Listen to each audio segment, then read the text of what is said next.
రాష్ట్రాలు 21 రోజులు. ఓ పులి కథ ఇది. అవును, ఓ పులి 3 రాష్ట్రాల అటవీ శాఖ అధికారులను ముప్పు తిప్పలు పెట్టింది.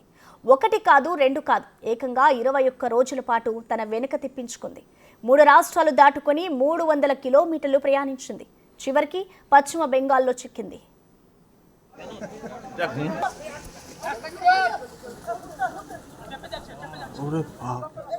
మహారాష్ట్రలోని తడోపా అందారి టైగర్ రిజర్వ్ నుంచి 3 ఏళ్ల ఆడపులిని ఒడిశాలోని సిమ్లీపాల్ టైగర్ రిజర్వ్కు తరలించారు. అయితే ఆ పులి అక్కడి నుంచి తప్పించుకొని డిసెంబర్ 8న జార్ఖండ్కు జంప్ అయిపోయింది.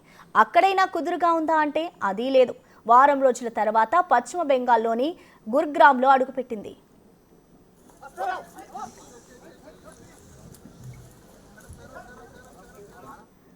ఆ పులిని పట్టుకోవడానికి ఒడిశా, జార్ఖండ్, బెంగాల్ అటవీ శాఖ అధికారులు చేయని ప్రయత్నాలంటూ లేవు.